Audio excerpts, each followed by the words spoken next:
अस्सलाम वालेकुम viewers, welcome back to my YouTube channel. Viewers, आज की इस वीडियो में हम बात करने जा रहे हैं इन्फोर्समेंट ऑफिसर की जो सीट्स का ऐलान किया गया है उसके हवाले से पूरी तफसील के साथ हम इस वीडियो में बताएंगे ताकि आपके माइंड में इन पोस्ट के हवाले से जो भी सवाल हैं वो इंशाल्लाह ताला हल हो जाएंगे। वीवर्स, इससे पहले भी इन्फोर्समेंट ऑफिसर की सीट्स का ऐलान किया गया था, लेकिन उसमें कुछ डिवीजन को शामिल नहीं किया गया था, जिसकी वजह से उन जो डिवीजन रह गई थी उनके लिए दोबारा से इन सीट्स का इजाफा किया गया है। और सबसे बड़ी बात, आपने इस बात को अपने माइंड में रखना है कि जिन डिवीजन में पहले इन सीट्स का ऐलान किया गया था और स्टूडेंट्स ने इस पर अप्लाई किया था, तो उनको दोबारा से इन सीट्स पर अप्लाई करने की जरूरत नहीं है। लेकिन जो डिवीजन में पहले सीट्स आई थी उनमें कुछ ऐसी डिवीजन है जिनमें मजीद सीट्स जो है ना वो शामिल कर दी गई हैं, तो कुछ जो स्टूडेंट्स रह गए थे तो वो इस पर लाजमी अप्लाई करें।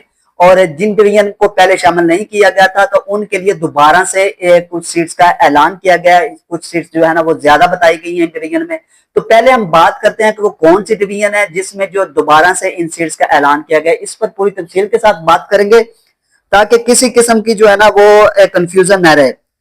सबसे पहले व्यूअर्स हम बात करते हैं कि कौन सी डिवीजन नहीं शामिल थी। पहले बहावलपुर डिवीजन में इससे पहले जो सीट्स आई थी इन्फोर्समेंट ऑफिसर की पैरा डिपार्टमेंट यानी कि Punjab enforcement and regulator authority department के अंदर बहावलपुर डिवीजन में कोई सीट्स नहीं आई थी, लेकिन अब बहावलपुर डिवीजन को भी शामिल कर लिया गया है।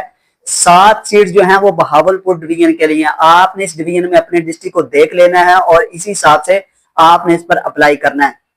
अप्लाई किस तरह से करना है वो पूरी तफसील के साथ मैं आपको बताऊंगा ताकि किसी किस्म की कोई कंफ्यूजन न रहे, कोई सवाल आपका बाकी न रह जाए। यानी कि बहावलपुर डिवीजन में 7 सीट्स को शामिल किया गया है। इसके बाद व्यूअर्स डीजी खान डिवीजन है। डीजी खान डिवीजन में भी पहले कोई सीट्स नहीं थी इन्फोर्समेंट ऑफिसर की, लेकिन अब इस डिवीजन को भी शामिल कर लिया गया है और इस डिवीजन के लिए 9 सीट्स का ऐलान किया गया, यानी कि 9 सीट्स इसमें शामिल की गई हैं।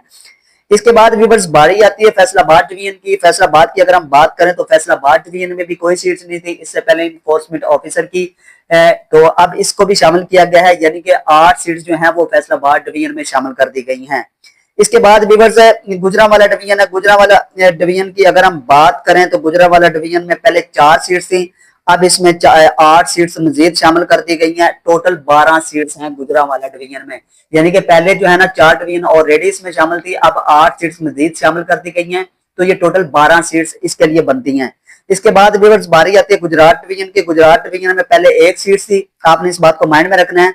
अब इसमें 2 सीट्स जो है ना वो और शामिल कर दी गई हैं, तो टोटल 3 सीट्स हैं इसके लिए गुजरात डिवीजन के लिए।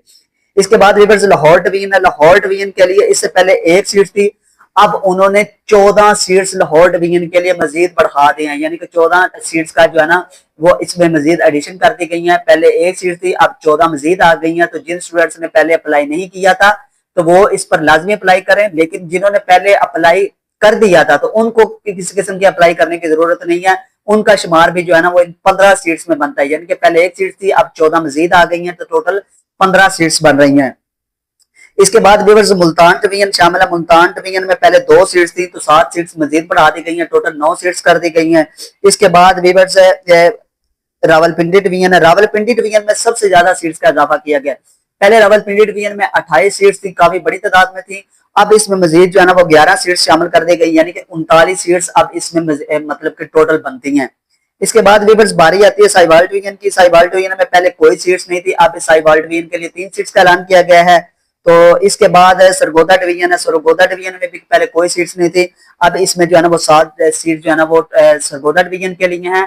तो इसी तरह ये पहले 36 सीट बनती थी, अब इसमें जो है ना वो मजीद 76 सीट्स का ऐलान किया गया है, तो टोटल जो है ना वो 112 सीट्स बनती हैं। तो आपने अपने डिस्ट्रिक्ट को देख लेना है अपनी डिवीजन के हिसाब से, तो इसी तरह अप्लाई करना है। अब हम बात करते हैं कि इसके लिए आपकी एजुकेशन क्या होनी चाहिए। बिकॉज एजुकेशन का जो क्राइटेरिया 16 ईयर्स की आपकी एजुकेशन होनी चाहिए। अगर आपने मास्टर किया है, बीएस किया है या फिर बीए के बाद आपने एमएससी की है, यानी कि आपके पास जो है ना वो 16 ईयर्स की एजुकेशन होना लाजमी है। अगर हम आपकी एज की बात करें तो एज के हवाले से 22 से लेकर 32 साल तक आपकी एज होनी चाहिए। इसमें किसी किस्म की जो है ना वो रिलैक्सेशन नहीं दी गई, ना आपकी एजुकेशन में ना ही आपकी एज में। और 32 साल तक आपकी एज होनी चाहिए। अगर आपकी इससे ज्यादा है, चाहे आप गवर्नमेंट के सर्वेंट है, आप पहले से कोई गवर्नमेंट के जॉब पर काम कर रहे हैं, तो आपको भी किसी किस्म की जो है ना वो एज रिलैक्सेशन नहीं दी जाएगी। ना अगर हम डोमिसाइल की बात करें तो डोमिसाइल होना आपका लाजमी है, आपके अपने डिवीजन का, आपके अपने डिस्ट्रिक्ट का। पोस्टिंग प्लेस जो है वो वीवर्स आपके पंजाब के अंदर ही होगी, पंजाब से बाहर आपको तैनात नहीं किया जाएगा। पंजाब का कोई भी एरिया, कोई भी सिटी या कोई भी डिस्ट्रिक्ट है, आपको वहां पर आपको तैनात कर दिया जाएगा। अगर हम बात करते हैं इसके के जो है पेपर पैटर्न को, वो किस तरह से होगा व्यूअर्स, इसका जो पेपर है वो जीके बेस पर होगा, वन पेपर होगा, यानी कि 100 नंबर का पेपर होगा। 90 मिनट्स आपको दिए जाएंगे, 90 मिनट्स के अंदर अंदर आपने वो पेपर क्लियर करना है। तो इसमें के पेपर में कौन कौन सी चीजें शामिल है, आपका जीके का पोर्शन होगा, आपकी इंग्लिश होगी, आपकी मैथ होगी, कंप्यूटर साइंस होगी। इसमें जो है ना उर्दू का हिस्सा वो शामिल नहीं किया जाएगा। कुछ स्टूडेंट्स को लगता है कि शायद उर्दू के हवाले से भी पोर्शन शामिल किया गया है, तो बिल्कुल ऐसा नहीं है। इसमें उर्दू के हवाले से कोई भी सवाल नहीं आएंगे। कंप्यूटर के वही बेसिक सवाल है जैसे MS word, office, power point है, इसके अलावा मेल है, एआई का आजकल बहुत ज्यादा दौर है। इसमें जो पेरा के हवाले से कुछ एक्ट शामिल किए जाएंगे, आपने अच्छे तरीके से इसकी स्टडी करनी है। इस पर अप्लाई किस तरह से करना है, इस पर मैं आपको पूरी तफसील के साथ बताता हूं, ताकि आपको बाद में कमेंट सेक्शन में आकर कोई किसी किस्म का सवाल पूछने की जरूरत ना करे। सबसे पहले व्यूअर्स, आपने पंजाब जॉब पोर्टल पर जाकर विजिट करना है। इनकी एक ऑफिशियल वेबसाइट है। वेबसाइट पर विजिट करने के बाद आपने अपना अकाउंट जो है वो क्रिएट करना है। क्रिएट करने के बाद आपके सामने एक फॉर्म ओपन हो जाएगा, जहां पर आपने अपना तमाम जो एजुकेशन के रिलेटेड डेटा है वो पुट करना है, जिसमें आपकी मैट्रिकुलेशन, इंटरमीडिएट, बैचलर और इसके अलावा आपकी मास्टर की डिग्री आपको पुट करनी पड़ेगी। उसका डेटा जो है ना वो आपको ऐड करना पड़ेगा। इसके अलावा आपका डोमिसाइल होना लाजमी है।